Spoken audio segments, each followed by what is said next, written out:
This is what your pizza ends up looking like. Look at that leoparding on the bottom. Nice and thin, but airy. Nice char on the top and on the sides. Just overall really good for something that came out of a home oven. Using some BOGO stuff from Publix, right? This is a replacement for my pellet one. I had it for years, so I figured I'd go with the brand I trust, and the one that kind of put me onto this YouTube channel and why I'm kind of tweaking it to really focus on this pizza stuff, the Bighorn. Hey everybody, welcome back to the Bighorn Pizza Lab, where we fire up wood-fired pizzas right here in our backyards. My name's Jason, and I'm passionate about whipping up the sickest pies I can right here in my backyard. Today I'm super excited because I just unboxed my new Bighorn oven. Got rid of the pellet one, wasn't really my choice. Natural disaster took it from me. Now I'm upping my game, a little bit more convenience with the propane, a little bit more temperature control with the knobs. It has a beautiful sleek exterior. We're gonna go ahead and run you guys all the way from the beginning, from the unboxing to the first ignition, all the way to running some pies through this thing. If you've been looking for the perfect pizza oven to level up your pizza pie game, stick around and we can see what this bad boy does. In the meantime, make sure you hit that subscribe button, hit the like button if you like this video, leave a comment, let me know what you're thinking, what you want to see. I'm trying to niche this channel down. We're going to focus just on pies. The other content, I'm gonna move to other channels, so you guys don't be worried. I'll still be on those channels. Check the description below. Lego. Unboxing and setting up the Bighorn was a breeze. It was a lot easier than some of the pellet ovens that I've encountered because it's pretty much already assembled out of the box. The box is pretty big, and I will say it's not quite as heavy as the FedEx guy made it look when he brought it up here, but it is kind of bulky, 42 pounds, so it might be a buddy lift if you're not quite strong or are limited in your mobility to some amount.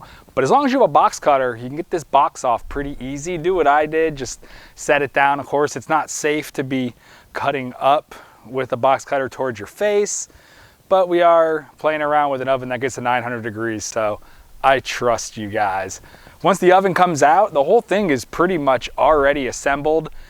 We find the 4 feet in there, and we also find a container zip tied in the back with a pretty big cable tie, and that's going to hold the chimney and the screws to put the feet and the 2 screws to put the chimney in. Flip it upside down before you get that stone in, that way we don't have to worry about breaking that. Get those feet on, put her back on her feet, get the chimney secured with those 2 screws, and then we go ahead and drop in the stone. I really like the stone on this unit. It's thicker than a lot of other stones I've seen, and it's got a little bit of weight to it as well, so it's not as porous. I think it'll maybe help it retain some heat. And on the bottom you'll find 3 propane burners right below the stone to get it nice and even. This thing is advertised at 23,000 BTUs.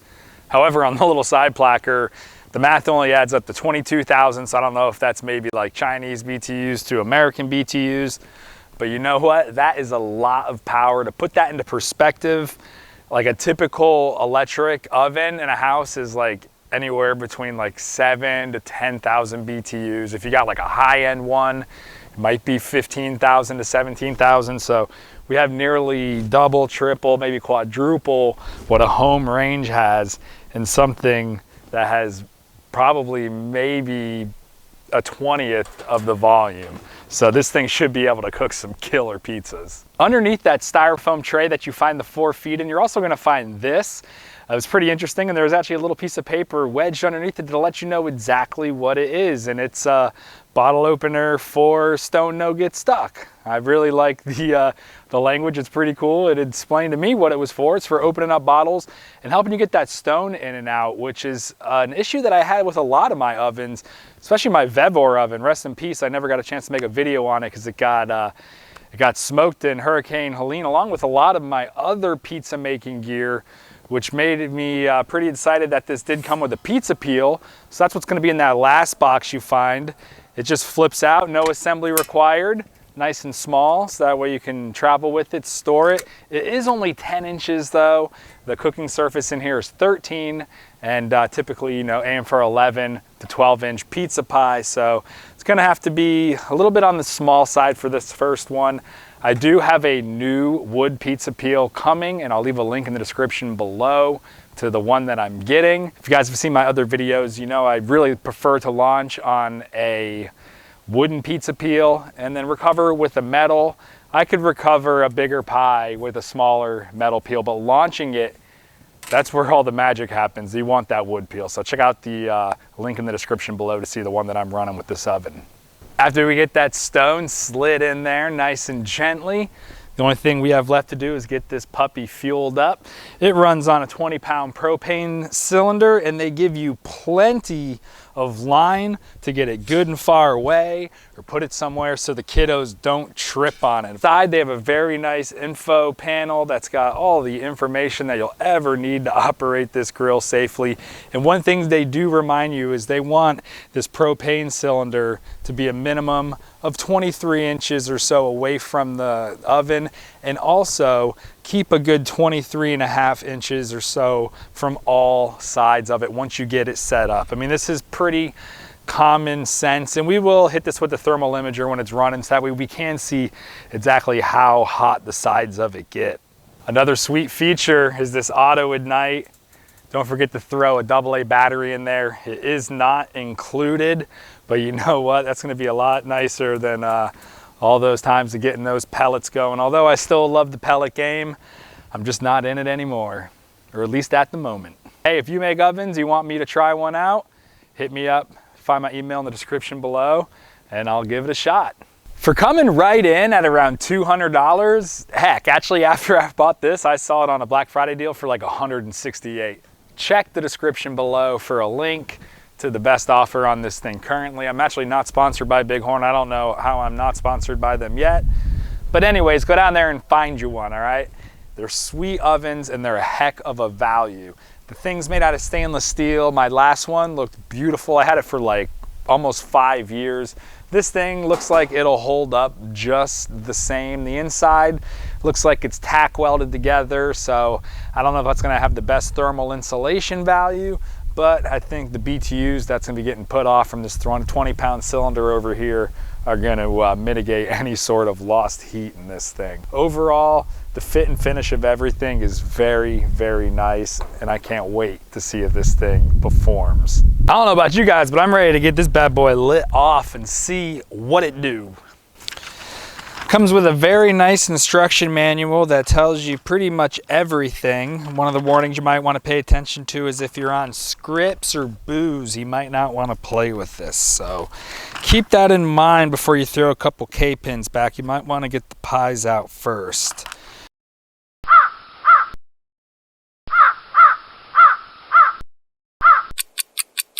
Fast forward a few minutes and man, I'll tell you, there's more to this than meets the eye. So check it out. There's two different burners. This one is the control knob for the burner that's directly underneath the stone.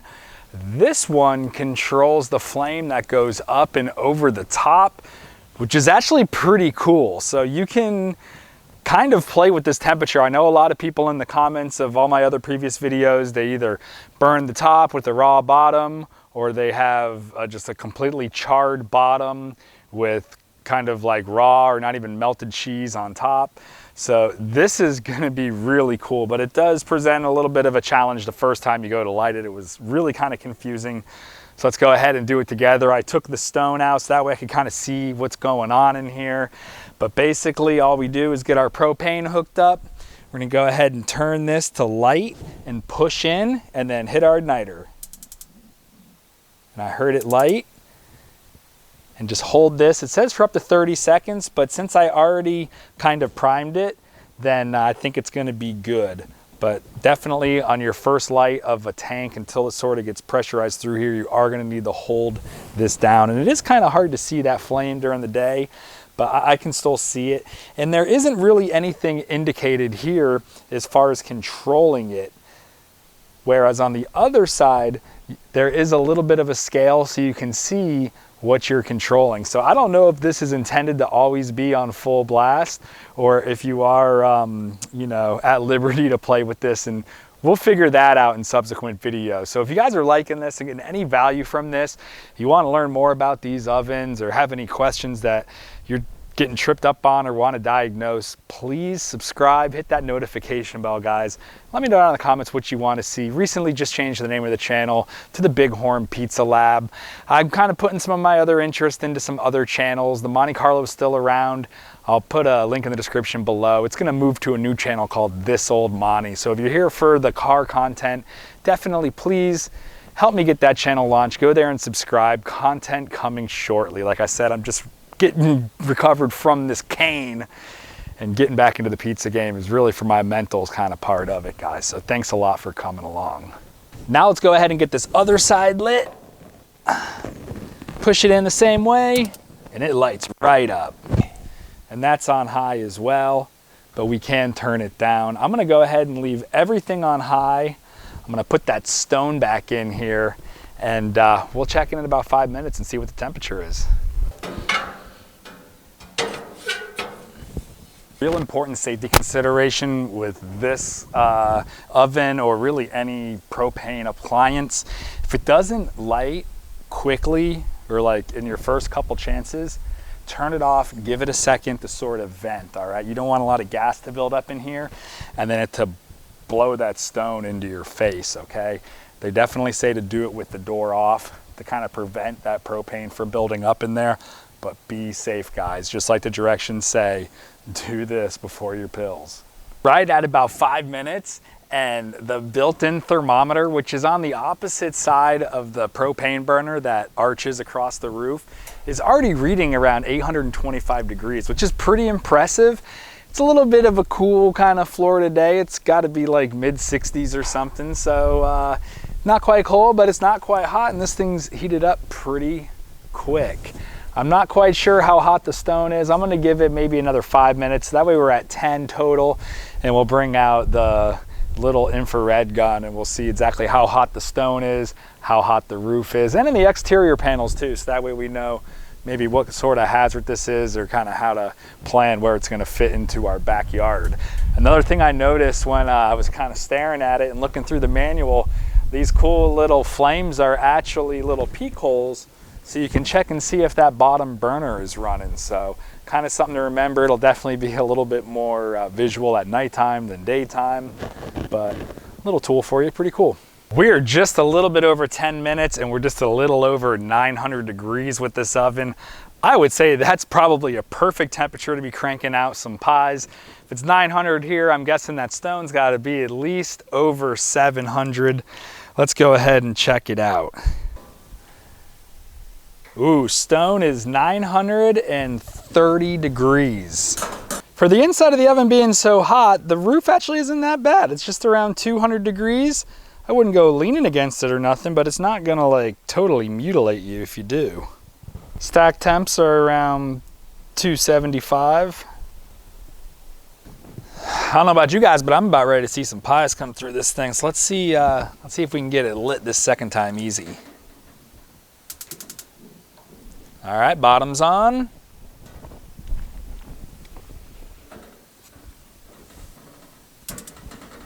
Top's on, and I even did it with the door on. And I haven't even had any K-pins. Oven's been preheating for about 10-15 minutes. It's 900 and above everywhere. Just got a nice little basic cheese pizza here. This is what you guys want to start with. And for ingredients, nothing fancy. It's just the yeast, flour, water dough made with King Arthur bread flour. And then for our sauce, it's Mid's marinara. And then we have a whole milk, full fat mozzarella cheese by Sargento on top.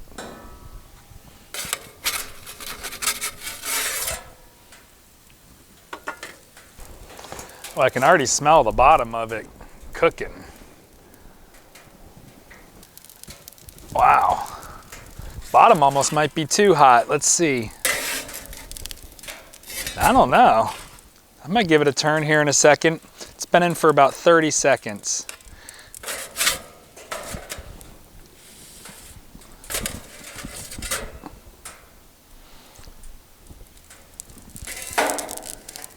To me, it seems like the bottom is definitely very hot. So I do not think we need the bottom burner on all the way. I don't know.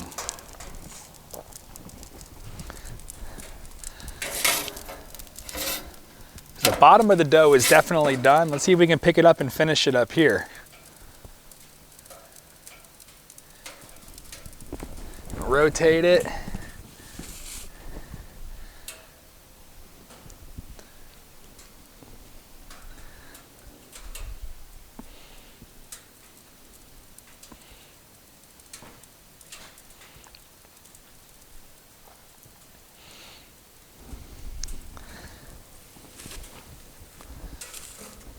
And all I'm doing here is I'm just utilizing the top of the flame of the oven to kind of cook and toast this top. And this is something that a lot of professionals do in the big ovens. I've never really been able to replicate it in a small one, but it's pretty cool that we're able to do it here. This is a way to sort of pause your bottom from cooking and get a little bit more cook out of the top. And it's working quite well. So I would say until you get a nice bearing of this stone temp, this is going to be what you're going to do to get a nice looking pie. And I think just another minute of this and we'll be good. We're at 2 minutes and 36 seconds so far, total cook time. All right, let's take a look at what we got. I'd say that's a pretty decent looking pie. I mean, this was my first pizza ever in this oven. I haven't made a pizza in a while, actually. The bottom, the leoparding, I want to check it, but I don't want this to slide off. So we'll let this thing set up for a second, and then we'll see what that bottom looks like. 'Cause I don't know about you, but I'm a bottom dude. Oh, the suspense is killing me. I got to see this. Ooh, the leoparding is looking pretty good. You can see the leoparding is nice. A little dark in the center there, but I mean, it's very pronounced. It's nice and black. The dough, it's got a nice sound to it. It's really, really, really sort of airy and crispy on the outside.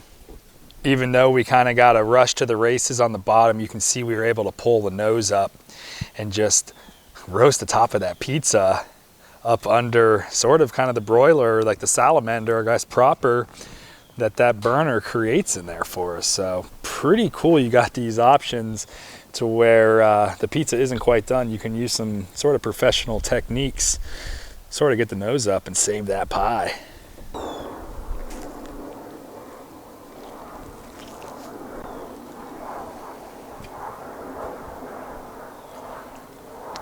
Better than half the stuff you can order around here. The Bighorn gas oven's got a lot of pros. It's convenient. It's kind of compact. It's not that big. That Vevor electronic oven I had, that thing weighed like 72 pounds. It wasn't that easy to bring around, and it tripped every single breaker.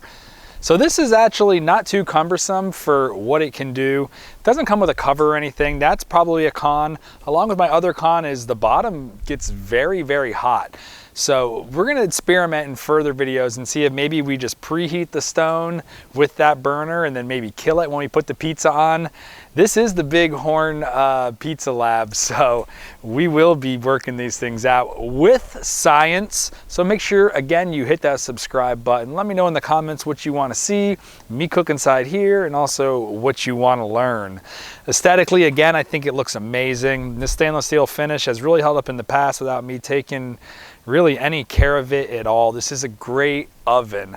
I would definitely recommend it for beginners because, like I said, you can control the temperature with this and not get so frustrated or distracted with having to feed the pellets or the wood or whatever into it. It's a great package, guys. Check it out in the description below. I have a link.